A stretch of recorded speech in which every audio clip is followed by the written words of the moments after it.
Good enough, but the time of possibility is another thing. I tell them that it's not possible and the fashion country. To me, the Catalan and the people because of it, Captain down and they did it. In so thinking to be a time I tell you, and I'm 1 minute to a pound, and I'm a children and I buy them to some. They didn't take a idea. And one guy, when I'm from I couldn't say I couldn't say, and I'm from country, and I'm a Catholic. You see one of them, so we do the radio from another friend and son of Obana or Irana. Not Obana. Element class and personal minutes. I mean, Papa, we are one the other bosom. Aha, it's a and on offer Chiraco follow. And I'm so that's the event day or that. So I'm only teaching one boy, dear, still as a Papa Uchi. I think you see, Sanjay, Senator Brantina. Some of us saw song that to be another day. The first year. To be able to be it's the uncle from an incident of family.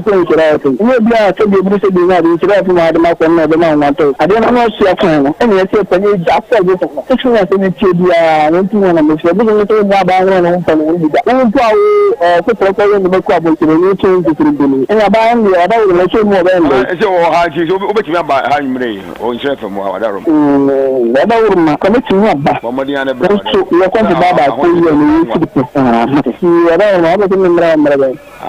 Fish are able to make him up.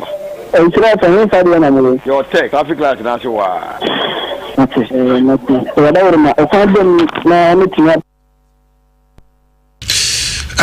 Ebusa for high sound 4.5. If we have some Friday edition hosted by your man Evangelist Michael and Chimajedra condemn one tell for him so far Santi Atansi AK-47 to 22 no Dimaya near Queen with a branting can be now no one can so when you know be dia we as a maton pa some na ho hey Kodia why do you so easy why do you so papa hey enya sam keto akra abrante ikopa bibia di beden nam twa fomu se konfo na wai wa twa yakokɔ aya mamra to oba no ne ba so se wo obedom bia no ada se bekam ana ebe birimu a enum da kodua nso nim kodwam kodua akɔ amani rounds yi kofi kodua meje wanyi mienu abra ankam kura nka wo de ba ko beka ma akotre what if you asen sama avreho me ba sensia na de aka nyina to so de mama ha yen sha no 4.5 if you asen sembra Facebook na be hwe woni so ade afi Spiritus TV no so ye live and afi YouTube no so obenya ye Insha TV ye bo adwuma fi samre ko se no ndu bo ye de bibia ma live erade enka ho pa na na mo wabiem live a wutie na nampa o se bibia adam ya Insha Barbara e wo ho Cynthia wo ho Benedicta wo Erade Inshamu nyina sa na assemblyman so tie me den honorable Alex Donko pechina metu assembly member ono wife muso so mo share life Erade Inshamu me ba na de aka to aso nsem ta ho ve enyagro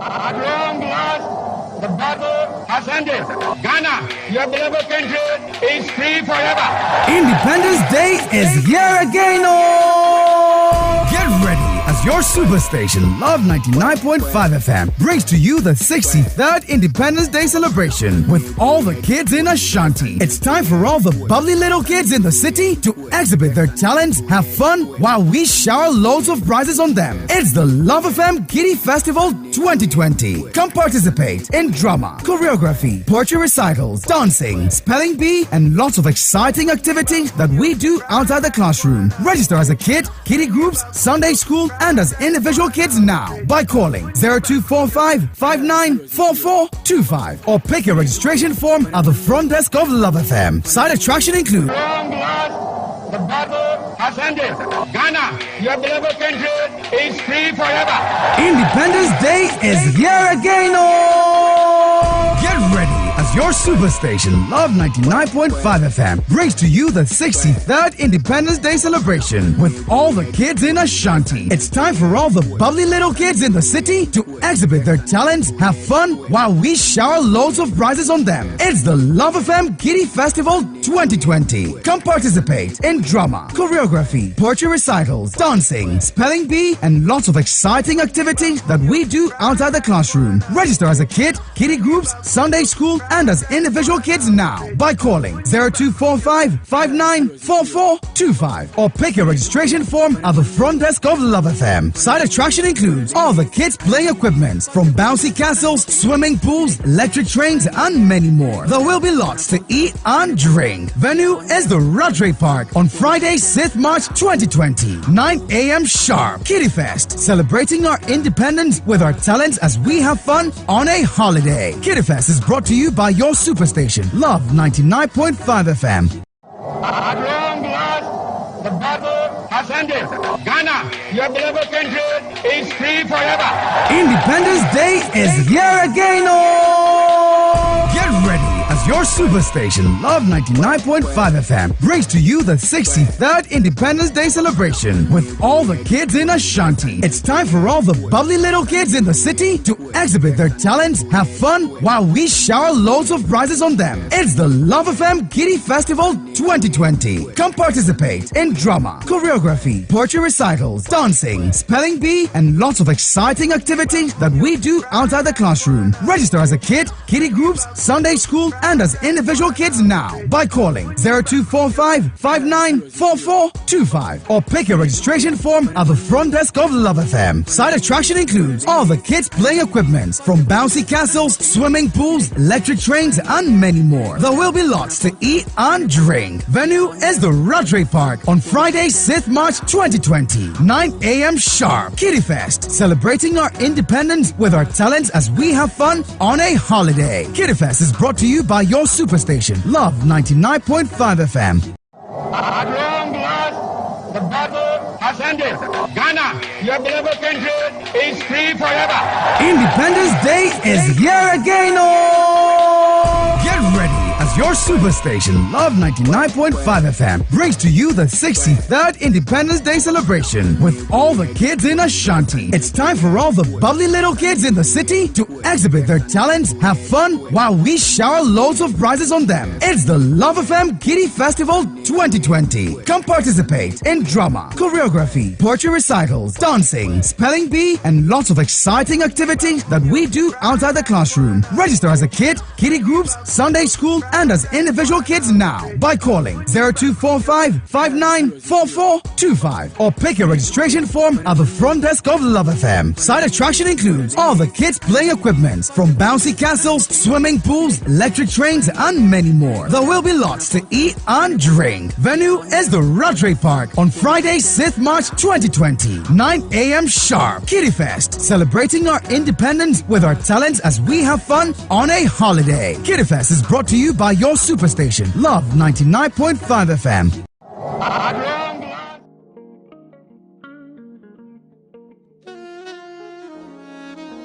Aye fufuo, yeah, aye tintim. Unim say, yadi kaka chose on the 6th of March. Ye nyina yadi ani kire. Inshira FM anim ho pepepe. Na yadi fufuo party ni adi abrawo. We aye tintim. Ekoso Adom FM no. Na ekoso enso ewo Inshira FM Kumase. Na unim ekira fufuo dwanta eye kama ewo Kumase asanteman de yeka fufuo a na ya asanteman. Fufuo nso de ahonhom ewo wiase nyina ewo fufuo mu. Eniti yede waba abotreye nso ampa. Abotreye nkunum de enuane wa ha. Unim se bunabunu aha na efire. So what I say, Kumase de opeduane papa de fufuo na pabu abunabunu papa bi de a na ya abotreye. Ya ba bedi nkomo. Ni ahwe enkwan ahodo a yede eba dwumade na se. Eye fufuo use tintim. Eno an yede ba. Asanka de mefa bi ma afisi wa asanka de boyo suma ho. Asanka kaka na nkasa ho. Bra na bedidi wom. Ye wura abotreye. Bo sampa tasty wom. Emu ode. Obaba Obapa Bemo has said, oh, Nepa, Yanshare on the 6th of March, Oba, Ubetu, Tintimase, and Yanni Bensan, our deba, now and Quine Ben, our best year who would you median as Yatisa Brabuni, a Hassi. And nkwan nim pa kontomre nkwan ye wonwa emre hotso tesa ha de o ka abrobro de na ya abotre ye o pa abrobro papa didi a na ya abotre ye ha ye orere o akukọ nkwan abonti krakra abe kontomre de medical aka ye wa adwene nkwan tesa nkwan de bebre me kasa me ka edoso na ye musa taste no so to say wow taste no na here taste no de here nkwan de waza ma bi bo nkwan wo bi so di so ohie so na ase ahye abotra ye ne nkwan taste na to say abotra ye hwe taste ne se ye taste no de nyame na meka wudi abo ye ni nkwan ase wa ha ye kura ka ase ye no kura na ede na ye so ye nkwan ye no ye yusu dene akakadu ye nya yusu spices bia ma me owo me but one jam spices ye de ye akakaduro dene moko de ade betuma ye bia akokọ mesa ti ye nkwan de ni nyina ede ye de se fie nkwan gbo so ye ya ye dibi Dana mobile on the 6th of March Independence Day for fie da kese a Ghana ye ji ahome na de ne ye hwe animu fie abotre ya mo hwe animu pa e kontomire nkwan menkan fufuo ene rere nkwan ya wa akokọ so wo ho anya abotre rere nkwan ye se ma ni bi ya na ase ahye so what I say we do ose bunabunu ene rere nkwan what I say what dey ba on the 6th of March in Shire FM premises one satam na Adom FM etwagu so ho it is there fufuo tintim no Adom FM in Shire FM ya ka bo tintim se fufuo ye nyina ye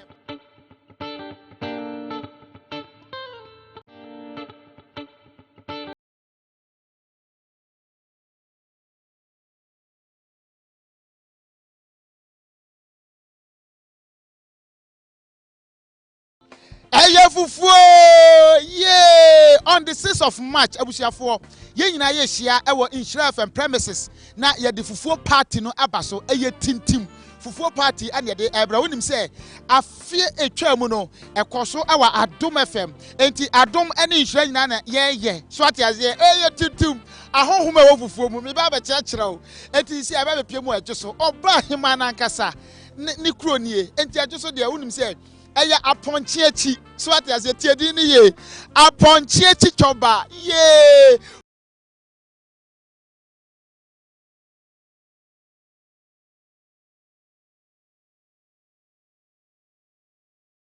eya fufuo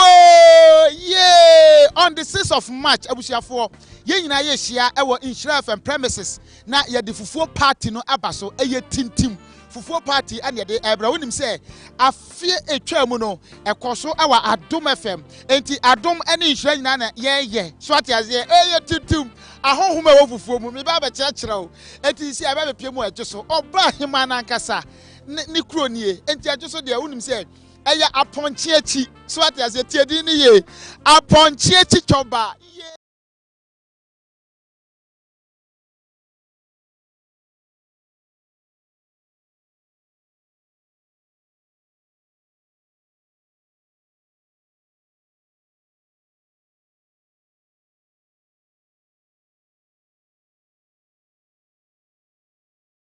nti me wa fijasi nti se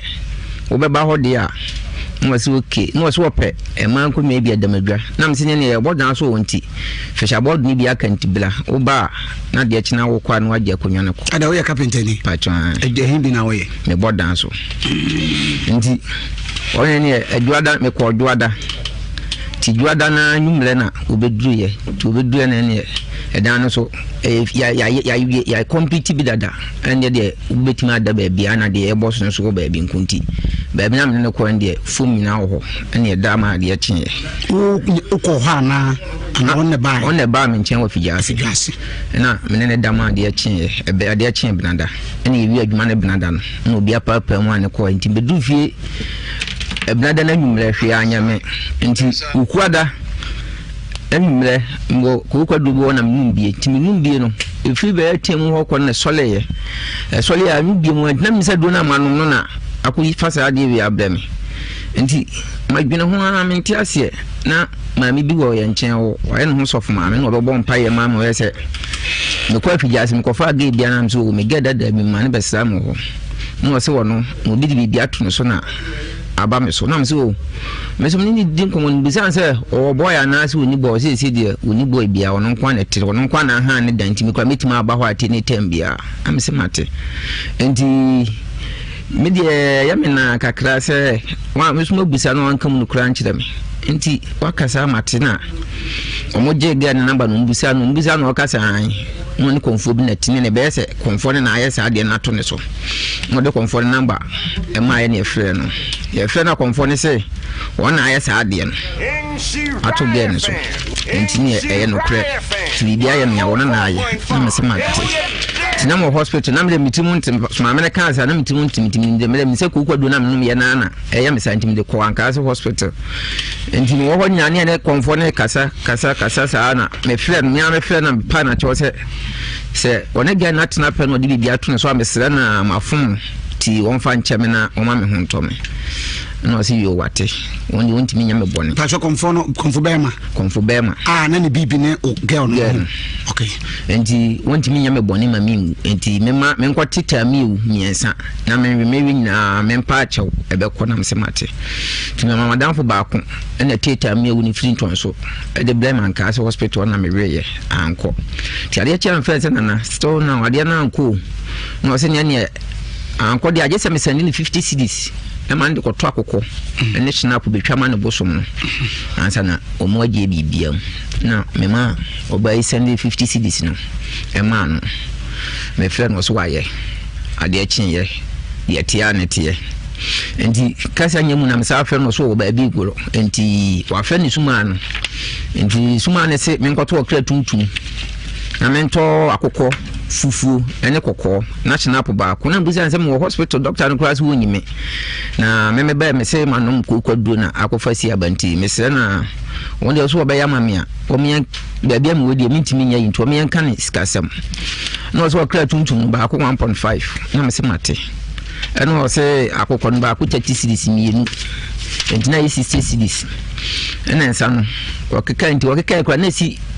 2.5 and I say and was them the better and I'm saying me 100 na chese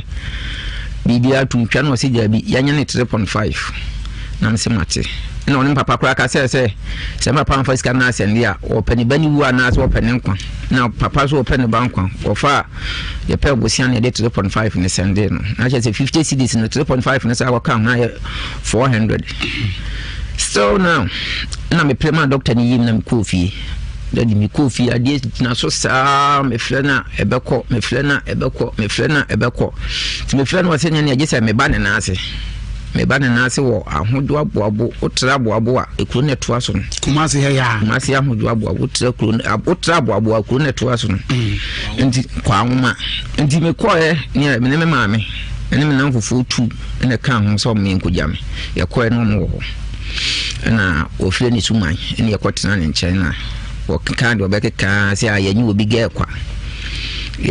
kwa na makoje no enti kama ama na mdene na masofo so mama nka de betumi nye na mse mpa twenti na matutumi na ya banti de mayo bia na ye bunku tudwe ne pa na chono si yansole ni yakeka ya na wasi yansa na ye behu ne bosom no agisi etua 100 cedis champagne ba ko kusua miensa ni etua ye ti etua ye ya gidi hu komo nyina wie ye no me to akuti ene krama akote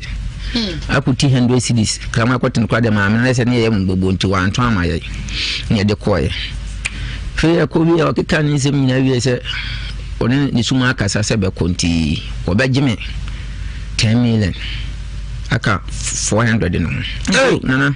masando 400 nyanya yalesa nti masaba asa beje 1000 no sinya no ma me pa na cho so se no ando ma mane 600 na se scan ho ye beka last was so beji 8 na ma me si 8 no se na won de kra de man 7.5 no so waso na de 7.5 nti ye ko ho memenda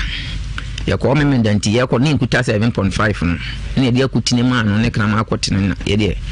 yes ye buy no ye se nyambo Sunday memla me ba no de akutine adu bi akeka ho no de ateteme na me ko fie na bibia ya intime ba me fa 7.5 ne mra Sunday ye ko peska no wai na madam fu biam ne ye adwuma me fese na no send me 200 na me ma me de ni tipimpim mu an onya 400 na na je say yenya 600 na madam for ba ko che me 100 cedis na de so na je ye ba ni di kan 50 cedis de be ya ye be bantin wonye to ase nti ye de man na Sunday no me koe ti me koe na me man na 200 shembutum se na me man se won do hwe me wi a na makoyi sika no mu ba mu na sika nyina betam fun so makoyi abre no o se da bi je se me di 700 na aka no bu hansa na obeyi bibia wa yenti me sende to konfo yi so enti no me ya na me sende man me sende 500 na aka no man eno o ye ko fa krado bi ya kasim no de safo ahye ho na wa chechire bibi no se mintia me fam na be nkumtia krado ne so no tetem no fa sa de na akutine na yi no aye wode aye moto no fa nhyehyem me kofia ho beto me na me gina so ene no tete machi ha ene wode ade ni hyem de ade ni hyem bedu nyam ya wadan nyam ya fafia nka me gu ya wadan me pre ade ni hyeme ese ye obi hweme after me ndia wadan me friend wanfa me friend na wanfa na me bla but your friend say na wine ni din no na ni din no kwa nwoma komfo na wine kotu kwa nwoma ha ya na wine ndi ade na tweme na me yese da bi ama ko si family nshida na me nshida ne yanko no kwa me pema ya lesa sadi ade ni si tweme no enti ye be ya mu de mu yanko na ye bi ho ye kona do no be kam si bia na chese wa ye na akoye ya aka na akoye hunamu ani a woka ne de abesia akọ hospital na chese ti ye kona na so tu ko si na chese ade no still now wa anye na so obehwe me ti na dawro ma na eze mitimi gina ha ade na adwome kakra me de namu a mazamente ya obia na kwande ya koya no de okeka ye obagimi dwan mafum no obagimi dwan snap akokọ ni ho nya ne ye ni skama ne 7.5 ne dan man no ma hu hwe afim ebisi na no kasa ya fẹ na was one wawie na afam de ya fẹ no so wawie na afam de ya fẹ ni bia wawie okonfo na wan ya fẹ ni bia ahodo kwa ngoma kotu kwa ngoma ya fẹ ni bia so wawie na afam de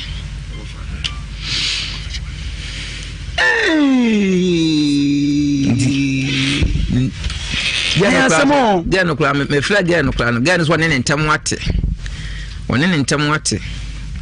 ndi minim ndi ga na me flag no so ne na gya da na wonim se wone na de sa dia no kula woni ni gya no de sa dia na koye no nti won de wonu gidi se na woni ni gya no de sa dia na to ne so nti me de minim se wono na ye yo se nyon na ye yo nana nti mikika bom na chese waje me more than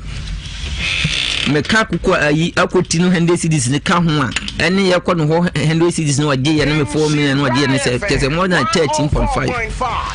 and waje me so ma nyama yalesa Abuja for high show 4.5.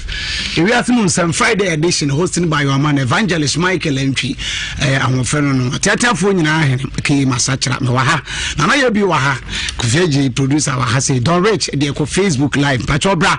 Na be hwe oni so ade abrante no nyam for pa ho fefo say pa obetima charge ne be magina so pa 2 weeks. Minimum dase timi brim na otwemienu no stop gina so saa ntemko sese o siase na tade no hemienu na sedi nanim no wodi ayi koku essence kora begina so bucket kora be na gina ezade aye ne se na na ye bietima yankum ade mu yaw no de ekọ ezade wonte yaw na mum me ba ma no pa no de obua ese kura de atwetwe kofom atwetwe no kadem walla ene ye di wo huna de we are more than also mana ono kwano no ne ma otimi ye doso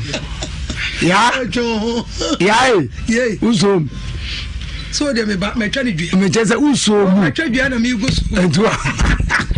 ye bi wa guso wo na me guso mana wo ye senjire ne wo hey abaja kafa o konfona na why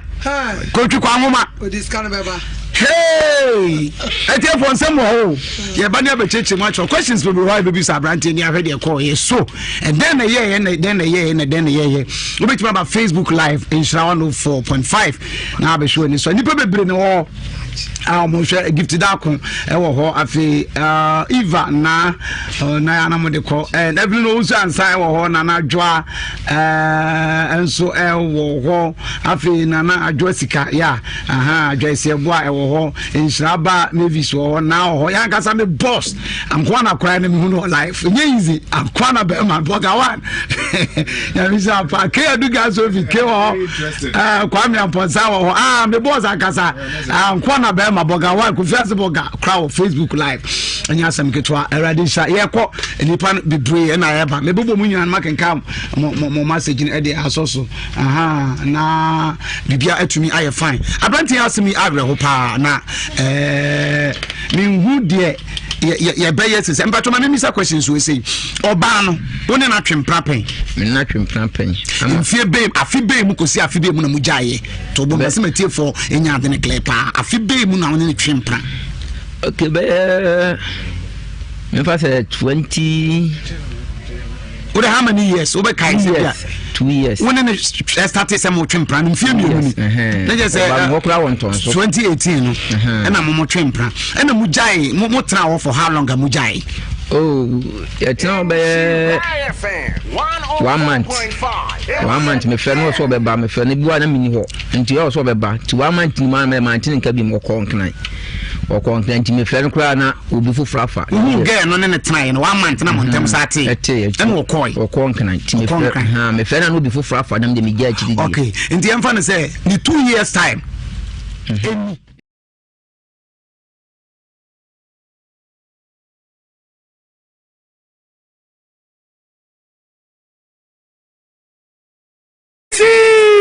Jumedi basu 6 match I will share from a bubu no hair me chere top high tech quantum pono so am panon kro pepepepepele bi bia hyehyɛ so Brian di fufuo yen gafufuo na yen di wate Jumedi o ma sra fibiri ite wo busia otu aseka raba edema aban adwumayefo akuafo adwadifo ani ankrankra nyina achi no oton shares impresswa aduonum 50 pesos a chere se wentimi antokra no na nya cedi aduonum 50 Ghana cedis anadia brosa na unfaso dia bedema enti obia na niji ho so beto bie no omra yankrabata hodwe sepebuo krom adra abofo Dr. Mensa Mampon Kofiase Macro na enkenkenso obetimi so ato yankra awo 02446371122 Tradeways Chemist Kofa Redos Cosropedia Beja so na ya chebu miensa your Redos baby motor for dia Redos Junior Adantemo Redos Adult ayam penin for dia sebia ewa anase kor kata betimi atuase na kwaji for pain tablet ni ya wadro enti wutiri na yo ya na say adia wotiri kase ena no so ya wadro for pain tablet udi for pain so we share Traders Chemist cha kwa mo wa industrial area baby CCC asore kase no so betimi ka omo huko baby eto no bia wo so Traders Chemist wo no paribi Kumasi Abattoir Company Limited adodo na friend Mayanka e wo kase industrial area opposite Total Filling Station e wo Ota Modern Slaughterhouse a kunam e siesie no ni atwitwa no kama de ma wo say nantwie odwan aponche brako ane aboa bia opese ye ho adwuma ma no ye be ya ma ododo ye delivery van a de number bro e wo dwom wo shop ana ba bia opese ye de bro bia adwuma kwa huru bia mo pese ye kum nam ni siesie no kama de brem no ye beji mo bo kitua bi afen sausage burgers ane prime carton so ye ho adwuma ho frame 0577361460 anase 0577361461 Kumasi Abattoir Company Limited, home of quality meat. In Shirai FM 104.5 and we are den the more diampa highest 104.5 we are some semi fiara de no so for de evangelist Michael Entry condemn ya jade bro empanyin for wa haye ko ne enso akoje on de semi we are ne akwa homa no so ne akodi nkomo na ansa na no ye hwe na na one ye nyina nim say o konfu panyi bi okumase a efe na one wagi din pa o bo dwuma wadurade nya agro ka ye mpanyin for da association no anu na e ba se na one no for friend na friend na so no ana no ni wono a by person na din komo na afi man to aso because of so ye panyini e wo home association mu nti afi de betimi na ka afa asim na e mo adwo Star FM so me jo so eburu miwura na ba jo wo ye de ankopon adom ne mo mpa ebo ye ho ye da erade ase nana onana condemn ni nana wadaroma em say asemi bai okonfo no ni din a wode ma branti ne nana one saa akotwi ye kwanwoma ena wowo but em say wakoye konfupanya waji din no ayese wo na obi ade sue wo enti san ho wo so na afi wo wia na nam wa enso hia firi wo no yemfa entosoma odama yo me chia na TF4 ni ahwe Nshirayefe ebi kan me chia mi resu kwa Nshirayefe ni anu ma hinto nyina na me ko ba bi kakra nyimire ya na mbeduru fie me ba ya na chese me fie ha de ya bobia bebre na me busa sa den no so obi wo inshira kasa fidie no so a wo kasa o se wo de konfo na one ya wone abanti bi anya asem ni inshirafo ne kasa no na one ya na wo mobo na ani ayeme nwanwa kakra tianya na na frɛ na o ba me nkyɛn ene magudifo ni nuanom hemfofo a me ne wo nam kɔba obi hunu sɛ ebi na wan no sɛ obi ye fake a o hyɛ nkwankyɛn a wakɔfa bie bi ato ne ho so ya wɔde akɔyɛ saade no ti ama nwumere ahamepa because of say ebi na wan no ma hyɛ da ma register no wa ya me tia ho tax ti sɛ obi akɔfa saade ni bi no de ayɛ saade na mesrɛ mi nua konfo na ene twam na ade akye a ɔmpɛ bi foforo no ɔmfa nto ne ho so de di kan no eto sumienu mo adaroma osewo ba no na oya abia to no so ana be ma no oya abia de to no so na adaroma osewo ba no a wafa ne mpra no na oya ade ne de to no so adaroma wode nsan ko hunu abusuafo na namba cho da bi na wafa obi de hie no ne ne oya abia no ono oba ne kama anti ase ya adwuma ansa no oye ye no oba ne di nkomo no oba no hwe ne nkomodie mu no kra na wose onim se papa na ye saade no e de ato no so oba no nkomodie ni mu no okay die di nkan no se minia ne yesa amane ye kwan so no ni amane no enya ne kwan no se oba de se wakofi akọware na abusua nyina nimu a wode nsa akohunu abusua no eno na kire se oba ne ye odia na ye odia na kora na nya odia se de opedi afaye no saade we ya waye no ebetimi akofensunso anso obi enso de abre oba no ama na abusua ekina na abusua no so betimi ene konfo na konya asem ti minua na mesre no ade a waye no ese osane akiri na bema ne breba sa no wakoho ama wasane ade na ankwa na wadaroma no ntikra ne afewe nti na ye no wi a wadama waye panyi a woda ekuya no die na ye besrew na waboaye na wakoho wodi kai eye ne se ontua sika kakra na woye ya anyeyi na ekire osama mo sende 3.5 million na no so anyeyi ekire wasaje 7.5 million de aye na nyankoma de bebre na wo sa okene nyina bo 1300 Ghana cedis dada no ye 13 million na wadama na akodi no won so still na de tia na ti gina so na wono etia no kase krajet na gina so na mum wankasa wonu abaye bi na watimi aye ho adwuma na yawo ne de se wo se ne yawo no de onte na mum gina so den na dawo man to wontimi nya ho bibia 13 million na akodi no yo nini abaye bi de da bia no ne bona ba so wo metirim le fansana mi gubi akra le bompa e ma no se le djuma nko so ne meka ono so woye ene atu hu acha djuma na dawroma ono so woye ya tene nkati dawroma mu a waso ano ama bia no kora adwo no na mi hunu se eno de wakom no kwan bia so obetimi ayo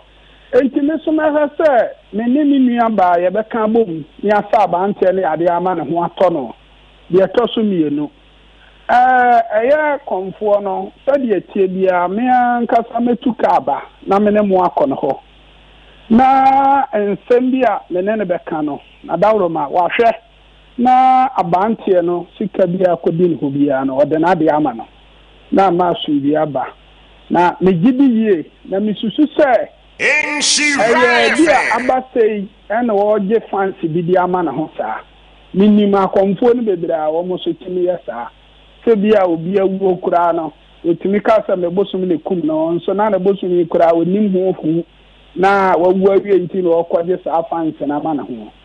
enti mi ankasa me ne mu betu anamɔ ne abanteɛ no ne n'abusua nyinaa ne akɔ kɔmfoɔ no so yɛyɛ na yɛ ne n'akɔka asomdue mu asɛm na de nkɔsoɔ ne asomdue aba kɔmfoɔ no ne abanteɛ a wɔwɔ mo nkyɛn ne ntam na de nkomindie ne yiedie nso aba nana wadaroma Insha FM yeni etifo ni ahwefo nyina na na ebeda wase wakasa papa na wahye enmunyam aye oyo okonfo nana sapon kuma aka nana 1 ono register no abai mu awotua ho kanje se wo ntimi mfa obi antimi nyusu nana 1 e wa asantime mu ha entini din na kasa no okonfo nana sapon kuma nana onana no da wase wa ma yebo ato yemti onu nu abaye bi nkamo ne sika na akodi abrante no de mfamaye na unu abawa ha so o kanse mo kakra kire nti jira so mai ya therefore me da se pa no anu hwam na yadwuma ye die papa wom na aboni wom ye fa na sa na yentimi nyine ntonkure ene yemfa bi nkan na me nsana na utie me ne dia me mekomachi wasamai na mo baba na ne na die no akọ jiska na dia me huru ne se so obosom na aya abrante isa aden na wode ho adomade aba na wanya ano etimi na mizusu se enyo no apa obi no abo anu ajiska no na wa no me huru se me wura pani na ne di sa ne ka bia achi ededa na boy wo fa na henso ne mra so ebi osma mako okode na we say aku okay na mawai okay na da so fa na bia mra ko fu obi din okay mimi tie ko fu ye bi bebre na mo ye me sambor no mo ba betwa me picture no mo di jiska na so akwa ade anya ode enya yie da okay etina na ma debim na akwa na de eja begu no to no no awani na kakra me kan sa brante no na mini ho na waso nteni na nwi entina na mesawa therefore ye di dwato na eba nu so waja chedie wo de ache konfo no na mum 13.5 so de baba yes ade a emfa no ho nti ye di be kosman kwan no le do asese ye ni ho na so utimi gina ya nam na wadi kan ado abanche no ya de na no ye di kan eba se ya obi a tenchan a na ogbo akomfo di ni ogbodi mbone na o kan de eye ne de sabi amane ani amamre kwan so no enka obosom kra ye obi sa na waje ho aboade awie no enka enidam yensa kra na nka bosom na ja setuo no oto ya no arevese no de abetwene de atwene se kan no fa ya na ja wase no de akotwene ba bi foforo na waye bia na enye ne de me na sapon kuma de me dwene ho e wo mitirimu yie se me nua no wonim ho hwe iti yan ya ebetu ye nan ya kona so ye na de o se ne no kokan ya koka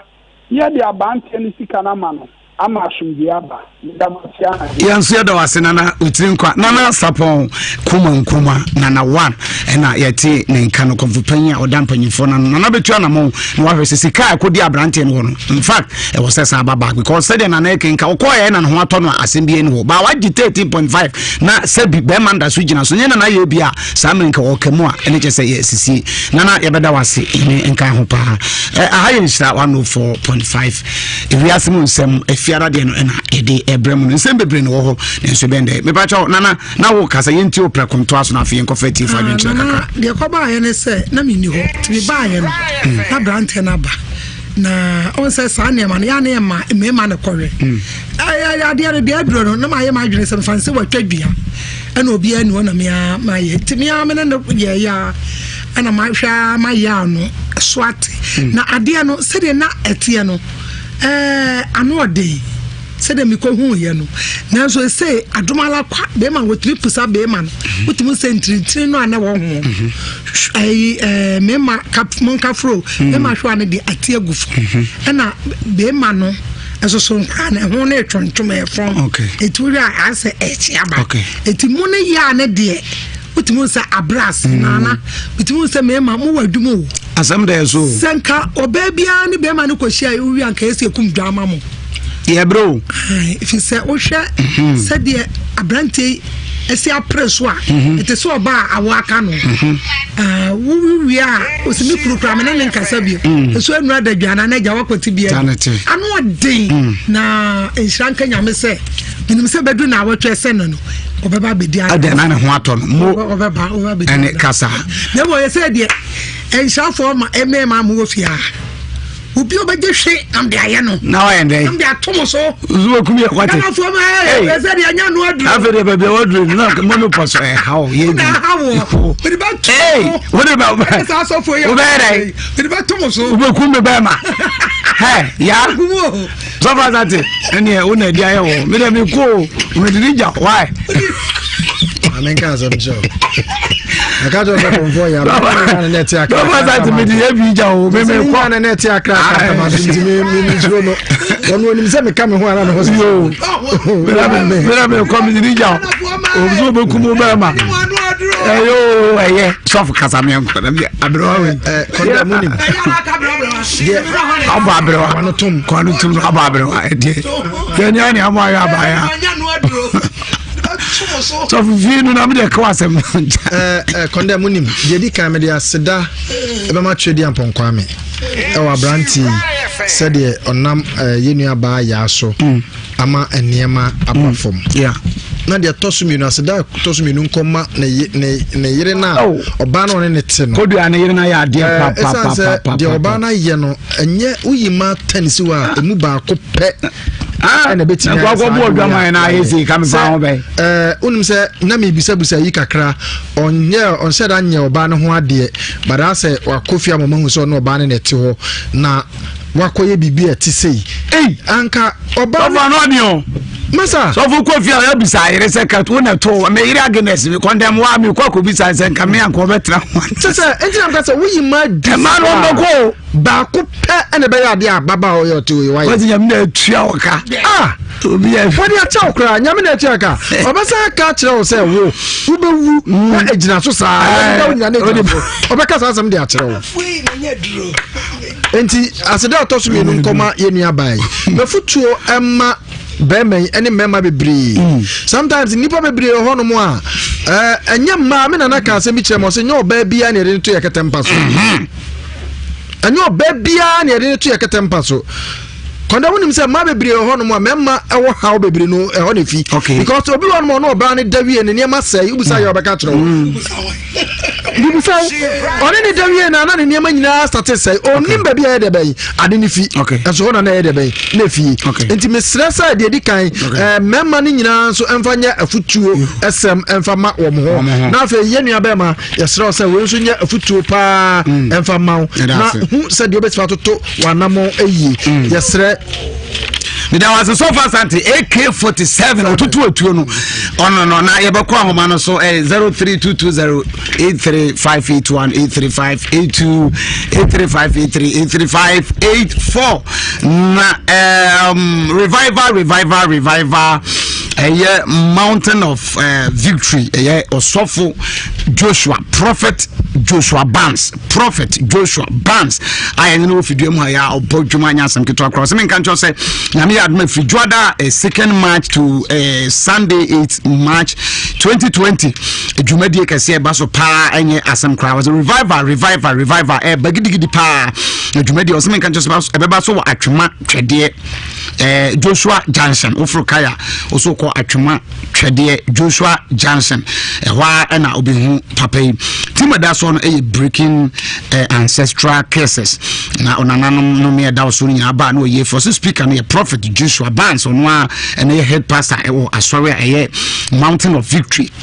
onwa na edi oni madwumadi ni nyina timi abaso nya asam keto say anopa de ne be sha ase efra anopa no nkron empem no nkron pepepe akosi ewia donko no de dwumadi na ba wie enumere de ne be sha ase enumere no nsia ekosi enumere no nwotwe na dwumadi no enya asam keto wo say oye ohokwo ofri ba bi na be ba na opese obeda o say akonya kese e wo ho benya ba bi adanya ba bi adware ama ho atopa antibomoden ba bi awo bia o se wo hawo ne wamane fabra honhom yare okwa aware a na egu pese otu kwa ntumi ntu obi de nyame bi tata wo adwuma mu obi afa kwambone so am yayi wodi obi ne wonnam sunsun mu a omo abrabo nkoye bomode ana fo ni chirim e Mountain of Victory ne beji ofa hode ana wasumdwe ana ayaresa eye 2nd March to 8th March 2020 jumedi e baso mpacho betima frɛ odifo na ne din komo afa ho ase bi se bia number ni ne eye 0540 447 000 0540 447 000 and 0204 0204 3230 009 0204 230 230 009 230 009 nane Prophet Joshua in Nkomo Rocket Clinic semen kan so say or the vein capsules VENE di aba o se bema o dwonso a wote ya mfifita bi di e chi dwonso abema mu ka kape o so nya bi ye firi ho na afi wotimi adwonso afeeli oba so ahemfie onye nka wo ho e wa ya trotro bema kwa asese no ate ahwe oboa o se timi chi sa ne bi bi etuma kama na mre wadi nyina achinte se mabawa se ka bomi bi kama se de nkatwi ye adwano da wada ba brewa ote kura ne ma nyina koyi tuntimi nya adwuma na ba wura mpase se na no mo pere mpase kukuru komfo ye bi sham na mpase de opede ho se na ba osuro ya no odwane bomode ananya vein capsules nsense ma wonche kama na fotu abodwuma ote mre wa anyu kura mfiri wonsam enti bibia betuma kama o se aboabo station sikosika fi one eye alaba wa aboabo sikosika fi ho no de hwe ni mo kwansa beka bo se akran so Adenta Panta Junction one KTV ne odam krum betuma free number 0244 183 230 0244 183 230 na 0248 88 5040 na bibianya kama agwave herbal center semen kan choso mona soap mona cream de aba we soap dwana de cream no sasa na ready na to so na ye bi we de aye no abrewa so za chi atoso motun kama na ba na ni age tinantin kan boss ya no aba hwe ni TV so pose ke meko ye bi atoso ni mona soap and cream si na man ready na to go kama sika na no zo baby bi check bank bi sika kugu wa zo so for ya ne nkwate no what e chona jiji bo wuru bebe sika ho yesi bigua omu yasin bomodi ya nenye binti se na titare apropro nso betutui ni nyina afafe nenti apapa utimi di bi ye ho ni nyina na keka bom kama agwave tonic no so boa ubu nsa na okam dredre bibre bosome so anu musu unya yina etimi boa sa na marere yare nso tufu obam no nso agwave bam no nso timi boa ma honam tutuo sisi yare general body pain ni nyina etimi ko wo hwa agwave a obetumi nya onkwamo kwamo himfie opposite wa na obinya wo mo bomodi na phone kirem hwai na oyare santimi makra so tum last up obinya wo mo for doctor nini nkomo number eye 0550 677681 0550 677681 nana agbave for any nkomo eye 76 cool liver oil semen kan cho say odinu no ahyemo binti obata bia obekodwa so akodidwa ode to oil no na fa ye adwane ma o menini o say omega 3 wo vitamin A and D ashemoma ti abofra die bie na adwum e mani brain to me develop fast or school ti mu ade wan twa kran first and second third de no o hye ho oba be ni pa na adwum obi afi o sit mi ma o muscles no mu bie wonti no mu bie mo mogya die frusane sa na nipadua no e ma na ye sochia na o de unya good screen na afi utiri nso fiku ha 76 cool liver oil bomode ni nya bi na entimi mo amofra wo fi Carestic Ventures e de Zahara Mr Zahara G capsules Zahara man capsules de aba woto eye Zahara Mr na eno na de benum Zahara G capsules ene man capsules no umfansuo no wo de Mr no ene num capsules no bomode na nya bi oba obu nsa wote ya wo so nya bi bebo abema wontimi mo adwuma osisi mu sheda enkoye obodwuma kakra bi anu ate ahwe ko ba ko nko bi ohunum tuntutu se tushi wani nya de papa kra unya Zahara ene bi ebetimi aboa obodwuma te se me akasema contact ko bo afune bi etime kama tede for me ma de obo atede for me nyina me chiamo osisi mo den betumi aba medene ma mentimi bo ma baso abribia Zahara unya bi betumi aba for doctor ni nkomo dodo bi a opetu bia 0246 348 334 0246 348 334 and 0245 191807 Zahara na bibia ntumi nkoso kama mfama mepacho ye ni nkomo kakra na fe ye meye we ni nto aso 0322083582 hello good evening evening Kwandam Odin baby akasa free Mbaje from Ben nikasafta na tia chima Ben bacho yente we bonita oni enkomre nti asa we di anu odin pao She Raya fan we di anya dun try fe di nimje bia ko yi amaye yeah that was Ben wadwin kire hello good evening hello good evening bacho Odin baby akasa free from Dani Bono kasafta da gumisa Dan bacho yente we bacho na ka we She Raya fan hello Dan hello good evening hello good evening nada hello good evening hello Lance na breaky oh hello Baba hello good evening yes sir Pacho Odin baby akasa free I'm Pacho Kelvin Pacho yente we She Raya fan Debbie Lance no enye ye ne Dr. Ninkomo mra na afi Pacho tutu monhwe tutu la patu monhwe ma ye na afi yentumi nye Dr. Makwaba yeja boko de Nyankopa dum boko pa yeda otumfo Nyankopa ase ne waba baby a odi wura enim se wama atiefo bibraye nhira du papa wo ne nokra pa ne ma papa wo de bia e koso kama ati enen so hefa na odi ebefa yo yeda wase ne akwanya wanyade amayen okay enanumre ye atiefo medimafo heba clinic that's right Doctor Edu Jemfi ye doctor no yen kan ba ko beka doctor yeah doctor Edu Jemfi medima fo heba clinic no ya ma nipa bebre Ghana for se de nipa nanka wonim se won yale bi na ebutu akire nyina mu se yale no enye bia na ebutu akire duro na unya kai mami bia lashe ko ba ye na wodi adanse no frame rante hin wo fose frame na wo ka se ne ma ba be fona kwa buru kire afi ba akon ne mu akon na buru ni mposi se wunya mfinhie aduan adioson nan na wo mu kon a bibie no ebetime de atene wo mu biem na mami yi kon beduru medima fo heba clinic na oba be hu doctor na oba ya wo se mimu akwa media kwa aburu kire ma aburofo ndi manhwe me ba Ghana ha so makọ mpanyimfo nyina ho anye ye na wo akla keto we de edin na obetima yama me na medimafo heba kana ke sheno na otwemienu na mpa eduru ho na wase mlantenge ba ni fie na wo buza ne ze na eno mami asanto wa de na wumu atimatre na wo kase makwala na ye frɛ ne medima fo heba no ebu akwa agogo no doctor na ma memu atimi atene me ka kire Ghana fo nyina se wo tie me na wo sisi achia wo bobet wo kusisi yare na ko enko wotu asi na etwon se wonya ka nkwanhia na wonya mu obu eye wosisi no aya wo ya che emfinhia bebre ni wosisi ne enkoi se wo mu na akoa na wontimi ntini wo mu a wo last stop eye medimafo heba clinic ya eye Copas last stop ebu akwa agogo yesi gidi ya waka ne nsa gu ne buo pe na wontimi mfa ne ma medimafo heba clinic na nipa nan ka ne nsa hu ne bo na otiase na moja wonimu na yale na hawo tete wo dia yesi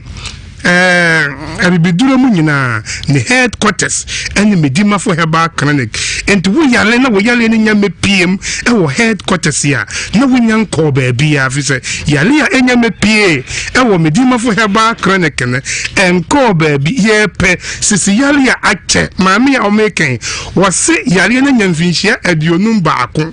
enti ne yale ne kora echen me and so doctor edugenfi and the yetimama ni mu atme enti se wo tie nipa bebre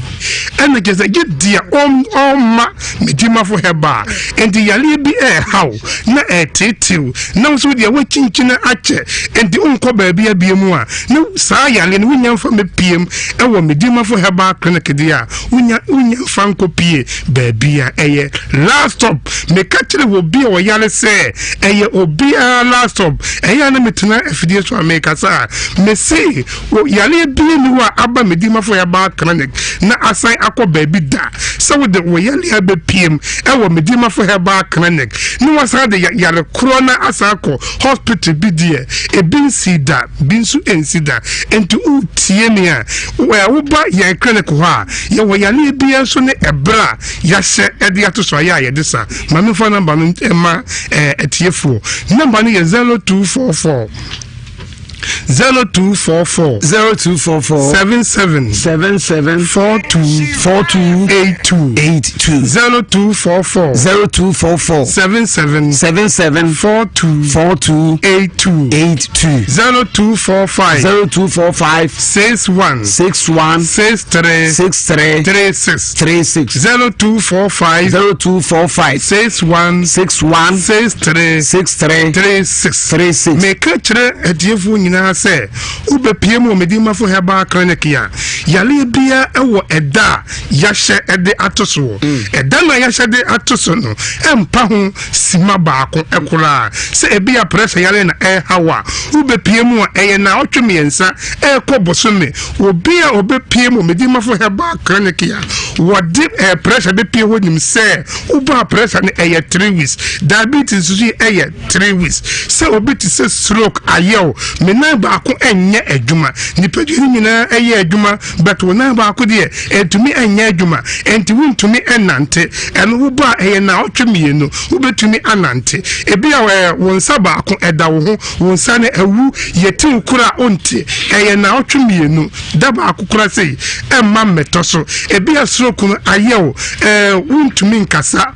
woda ho a wuntumi nyonipa diamu bibia eno de wunya bepiem ewo medima for herbal clinic ya and ye oba eye bosome baako na otwemienu ubetumi akasa aye bibia opesa woye ne wo wiase ha enyina enti yale bia hawa tete wo bia no wo de nse bepiem ewo medima for herbal clinic Copas last stop ye wo ebuwa kwa agogo Copas last stop ho na wo bepiem a ye se wo yale fo wo dima fo no ha gidi waka ne nsa egu no bo na wuntimi emepiem ewo yale bia ewo tamwa yase ede atoso enti se wutie me ebia doctor bi edicrem say wo kidney mienu nyina asai entumi enye adwuma for the next 24 hours ya ewo wanim no wonka atiasefo mu biem a bepiem wo medima for herbal clinic wo se wutimi ye kakra sa na eka wusima no maako enum na se wutim bepiem wo medima for herbal clinic ya fa ahodie enkwade be wo die ewo medima for herbal clinic enti bepiem ewo medima for yesi wo yalo for wo dima for anywhere ma me fa number no to dwa biem number 0244 77 42 82 0244 77 42 82 0245 61 63 36 0245 61 63 36 medima for herbal clinic yo ebu akwa agogo Copas last stop ena yo ena meka kire emema nyina se medima for herbal clinic ena ama yahunu se ye company's enlargement ya bebre bebree nim sɛ ɛni hɔ ba ɛne de onyankopɔn adom medimafo herbal clinic ama wɔn a wɔdi ka kɔgye bi wɔ mmea bi a anya adwuma ama wɔn nyinaa hu sɛ ampa penis enlargement ne ɛwɔ hɔ ɛyɛ tetetete ɛduru a yɛn nananom nyinaa awi so ayɛ ama nkurɔfoɔ ayɛ yie na ɛne bebree wɔ hɔ a wɔn mu nim ɛduru no enti na kɛsɛ wɔto wɔ sɛ meyɛ penis enlargement ɛnso na wɔnim ɛduru a yɛde yɛ penis enlargement wobɛpie mu medimafo herbal clinic a yɛsɛ penis enlargement no yɛma wɔduru ɛna maako enum na wɔbɛma no ahyɛ aseɛ sɛ ɛyɛ kɛse enti wo ankasa wonya size a wo paa na wɔgyae da bia meka me sɛ tete no me sɛ tɛma mehyɛ aseɛ ɛne me nana yɛhyɛ aseɛ sɛ yɛyɛ aduro no sɛ obi pa yɛn nkyɛn sɛ ɔpɛ penis enlargement a yɛde nipa korɔ no bɔ wura ewuram enti yɛbɔ wura mu hɔ paa dua bi si hɔ na nipa no a wɔpɛ penis enlargement no waworo ne ho enti dua no ba na ɛɛba no na wode wo bɛrima no abom wode bɔ mu wie a wahyɛ wo nika na yɛkɔ enti ɛberɛ a wowɔ fie no dua no ba no yɛ kɛse no na wo bɛrima no nso yɛ kɛse enti wo ankasa wowɔ fie na wohu sɛ afei deɛ manya no ɛyɛ a na waba na yɛkɔ wuram hɔ ne yɛsa kɔtwa dua no a wode wo bɛrima no bɔ mu no ato fam wanya wo bɛrima no awie ɛyɛ nneɛma maako dumienu ɛne onyankopɔn abɔ a ne su ne ne ban ɛne bɛrima ɛsɛ enti dua bi a ne su ne ne ban ɛne bɛrima wo bɛrima ɛsɛ no ɛyɛ ade a ɛyɛ mɛrima ho adwuma sɛ penis enlargement enti tete no sɛ wɔbi kora mpo odi obi atam a wɔsɛ wo bɛrima kɛseɛ sɛ babadua ɛdeɛ bɛɛ ne babadua ɛyɛ nnua ahodoɔ wei ɛne medimafo herbal clinic akeka abom de afra nnua maako edumienu a yɛde ɛtuti penis enlargement obi a ne bɛrima ɛsua anaasɛ afɔn na wopɛ sɛ wo bɛrima no ɛyɛ kɛse woba nanum any side effect any age limit obi sɛ mewɔ 90 years ɛfiri sɛ obi wɔ 95 years aba bɛgye bi ɛnɛ ne bɛrima no ayɛ kɛse enti wotie me na wofrɛ me a doctor mewɔ 40 years megye bi a ɛbɛyɛ yi a ɛmfrɛ me ɛfiri sɛ woburu 95 deɛ a frɛ de bisam sɛ me nso meyi so bi a ɛbɛyɛ yi ɛfiri sɛ yɛsɛ gye wɔ bi a waka ne nsa agu ne bo woyɛ bɛrima no sɛ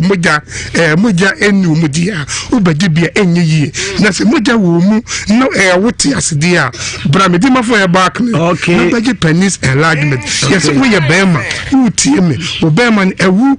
mfinhyia bɛ edunie wo bɛrima ntimi nya adwuma da wobɛpie mu medimafo herbal clinic a ɛyɛ 24 hours tiɛnie ɛyɛ 24 hours wo bɛrima no bɛtumi asɔre ɛfiri 92 a wotumi ne wo yere kɔɔ mmienu wɔ mpa so wontumi nkɔɔ mmienu bi bɛpiem ɛwɔ medimafo herbal clinic akyɛ koraa dɔnhwere mmiɛnsa wobɛtumi akɔ mmienu anaasɛ mmiɛnsa na obi hɔ a ɔfrɛ doctor ɔsɛ doctor wotumi sa kooko yareɛ wotumi sa gonorrhea wotumi sa prostate saa yareɛ wɔ nyinaa ɛyɛ ntɛte a ɛyɛ bonus ɛyɛ ntɛte yareɛ a yɛsa no wɔ medimafo herbal clinic obi tie me ebi yɛ kooko na fifiri ne to kooko tua woto da bia metena afidie so ameka kooko tua woto na woba medimafo herbal clinic a ɛdura yɛde ma wo no wo yɛ na anadwo a woda sɛ woyɛ aduro no anadwo na wona ɛnte w'ani nsɔre na kooko nda so tua wo to a fa aduro no bra medimafo herbal clinic na bra bɛgye wo sika ɛno deɛ ɛnyɛ 2 days ɛnyɛ 3 days ɛyɛ 1 day pɛ ɛno koraa ɛyɛ bɛɛ anadwo no a woyɛ no ɛkɔsi sɛ wobɛte w'ani na biribia afiri hɔ ama wonya wo fa ahodie gye deɛ waka ne nsa agu ne bo ɛna wontumi mɛpiem ɛwɔ medimafo herbal clinic wonka wo nsɛm wɔ bo na wote ase edidi mogya wɔ mu na yare na hawo a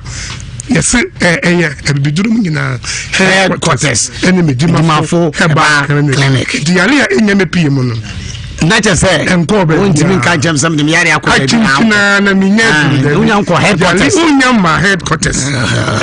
ɛdeɛ gyedeɛ waka ne nsa bes agu ne bo pɛ ɔno deɛ wontimi fa no ma hɔ dedase na yare bie na wontimi fa me piem doctor number ne biom mefa number no number ne yɛ 0244 77 42 82 0244 77 42 0245 61 63 36 0245 61 63 36 na memfa ye kira kwan no ma etiefo eya bebreta eyira ewo ye kwan no so ye kira kwan wo ebua kwa agogo tie ne ye ebua kwa agogo no agogo ye wo ba bia ye friend Copas last stop eho na ye wo enti wo tie me na sa wo faka wo si wo besi ebua kwa police station ho wo si ebua kwa police station ya twa kwan ni mu a bank bi wo ho atwuma mponi ya bank bank ne enche ho epe na agogo station no ewo wura station wa wula wo si me ko agogo na mo mesi Copas last stop me pa cho wenye kumasi ebua kwa agogo ya na enkrofo ta bi same ye wo ebi akra wonu so edoso ye de ne kumasi amase ya Ashanti region ebua kwa agogo na ye wo ya anasa atwuma agogo ni nyina eye baako Copas last stop udu Copas last stop wa ubetumi ebisa medimafo heba clinic ubisa akura be kire wo amisa nso wa wo ankasa wo behu medimafo heba clinic ewo everybody sha doctor mo ni adwuma pa sese o mo ande kitikitiri nyina sese wunim epige nyasam kitwa didi wa mai it's 5 days is it you friend yirima is it o mo si yirima enu bi na o mo fa no o mo si yirima ka man fa yo nti se da wo ba boys are benya yirima boys are bread de koma che enkrofo awali enkrofo dada enkrofo ache o do ga abrante ni aje ese de ya sandi abase se ndi enya 5 days mpo what is wrong 5 times here and that was ready anopa enimre 5 times na asase ye pobrobo tenten tetrete kakraka pipipi dima bo heba doctor no nya edana doctor no bojuma keke headquarters no unko wada na se mai yenko ene na hotwe ye transem bi so ha na no din ye pa abrante woni obeya wo na mususu akra na ye nsuo benti onpeso obehwe na afi mami bokko adusi na setan ko yi afi ba mu se abrante no ne nua ba enso aje mu akra yare hwe no ase ne nko enne se wa no wa ha papa no wa ha akra no wa ha mame no wa ha nya gro ansemu ya no de amanfoni abete won twen finsa be ko se no ndu bo mre ne tam bebiri nko ba bia ye de to aso ni na e de bro ne bia tumi aye kama oba panyam akwa aba ye de aka na o want to say ba to nyame adom na so nyame adom ho ye pa nyame ase and then na hotwe no hia o kan sem bebiri e say o bo no to fam o moti na afi ye to asoko de na o de bae me pa to ade am de bae se me ba no bana me wo no me ka kire no o de de say me pa to me de akoso afrempoma krobe so na afi bae ya se onya mfie say menya mfie 50 mo na je so obi akai te ne na hotwe afi ase aha e ma me ofra afi ase bae na sen bae ono no to aba to aso ma me eni sakwala me wo no problem bebre tete na yo how esa me tete bebre me tete eni tete me sha tete eni edin eni ade pa enti afi ase special school ni bi wo honom me de ne koy na tete anu odin so e wo ho me ha no wanyira so anu bi abekwa akoto no nimpa wo beboa me no obeje akwara ma me no okokum ne kra na tete akofo ha bebre ayede abrem nti ya na madam say ye kura mpa no wasa be wura nkrofo dem ko se TV ni ade na mse ne se sade a en megina sa ye de afiri honum mama na ko school biem to wo fie sa na se wo fie kura wo no nyamnyan Kristo mu makuma ne ye nkrama bi wo ho wo didi na wo akwara ni didi na nkrama so tafrefa no won so tafrefa na ayi bia e ha be pa enkoye sa enkoye etime so ni timi tira ho ma akwara no won sai na me so mabra mi kwato no ntontwene na wo ye nde na me ye ne se me de me kwakọ dai enkrofo bi wo kanse soro mpanifo no bi me da akwara no ko enti me de ne ko ye no asama o man ba kun ba ka chese do be boa me a se akwara no be ko ye ne se wo de be ko wo de akwara be ko askole mampon ewo ehọ no ho school ni bu ho o mu school ni bu ho enti wo de be kwa mam enti me peka sika 500,000 ti 500 no me ni be me ko so anua 2/4 eba me nya 400,000 na so with the 10 cedi kwa so 500 bit me dey aye dey akọ fi le papa be fi on no be kan ya mu hwa ma papa no kwa ma damon mekuma wa dan no se yekoto akwala no na adie yekoto na di ana me se ya nto obi ni sa nkura ni Kristo mu nkura mu te se ya aban boa wo mu e mo ko school abetu enti wo beba no na emu nsesan ya den aba me ka won te ase eyewo kuman no kura ni Kristo mu mi twa kontompo kwotira so ndem ana ani ya yere pa yere enti wo ya no ka sa no ma didi ma no a wo no papa no ka so bebo na nyina de akwala na kono o didi na tam woni mi kunu mi nyina didi papa na tam a obi na kwaka ye memo me na kwaka papa ne de ono amu na obi kwaka kire no se mekuma no ani mi kunu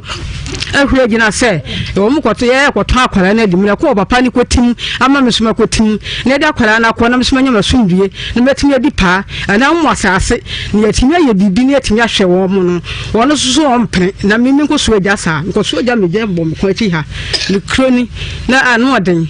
mi soja biom soja biom ti ndo ba panya wansam ni nyina akosi se dia pa na apete na se me de beda mo se samo ya da se mo beboa me na akwara no beko school no me de no hia me okay o kwa e beboa me na me time di pa ye da se ye mo akwa ba ye ja ba pa